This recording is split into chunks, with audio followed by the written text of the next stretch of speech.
Now, this is not usually where I do bill signings. But in addition to the opportunity to take a walk, and whenever I get a chance to take a walk, I seize it, we wanted to make sure that we did this bill signing here because it represents the extraordinary work of so many of you.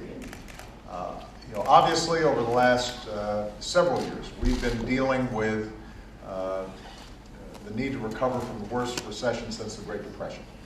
And that involved making sure we were investing in, first and foremost, the American people, that we were helping businesses stay open, that we were helping to make sure the financial system was back on track, that we reformed it so that we wouldn't see the kinds of crisis that we saw again.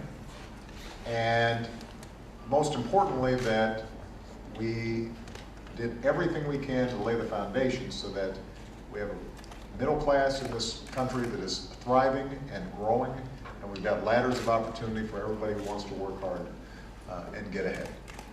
And we've made remarkable progress over the last 5 years, but we have not made enough.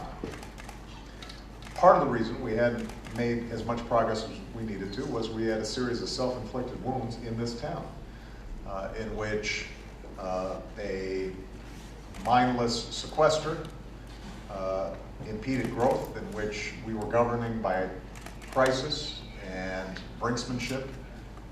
And not only did that slow our ability to generate a full recovery, not only did that hamper economic growth, but it also had enormous impact on all of you. I know the Office of Management and Budget was one of the hardest hit during the sequester, and a lot of you were furloughed, a lot of you who remained during some of these furloughs had to carry extraordinary burdens. And so it took a personal toll on you, and it took a personal toll on your family. And yet, in part because of your dedication and your strength and your devotion to doing your jobs well, in part because of the strong leadership of Senator Barbara Mikulski and Congressman Rogers, Chairman Rogers, we now have a bill that will fund our government, all our vital services, make sure that we are able to provide the needs for our veterans, to make sure that we are doing everything we need to do to advance our research agenda in this country and innovate, to make sure that we're investing in the job training that young people desperately need in order to get the skills to find that good paying job. Across the board, our government is going to be operating without hopefully too many glitches over the next year.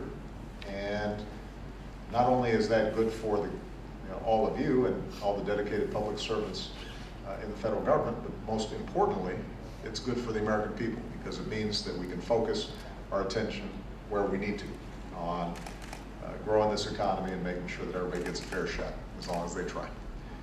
We would not be here and we would not be able to sign this legislation if it hadn't been for your work and your dedication. And so this is my way of saying thank you.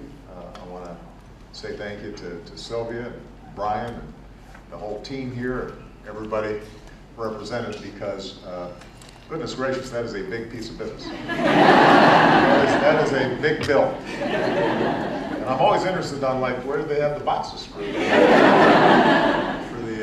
really big ones. Somebody makes it. But what that represents is just hours and hours and weekends,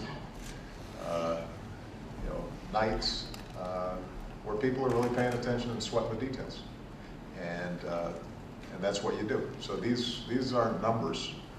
These are homeless folks who are getting housing. These are a laid-off worker who suddenly is enrolling in that community college and finding that job that allows them to save a home and get back on track. That's some young scientist who's maybe going to find a cure for cancer, Alzheimer's. That's what those numbers represent, and that's because of you. So thank you for your good work, and without further delay, so you guys can start your weekends. And I've got to get back because somebody's having a birthday today. I want to make sure I'm paying some attention. I'm going to go ahead and sign the bill. All right?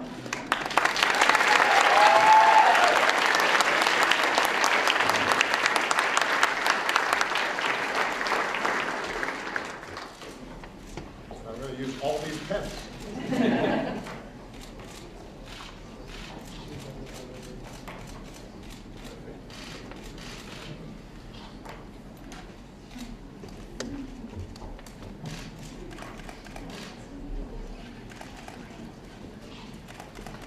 There we go.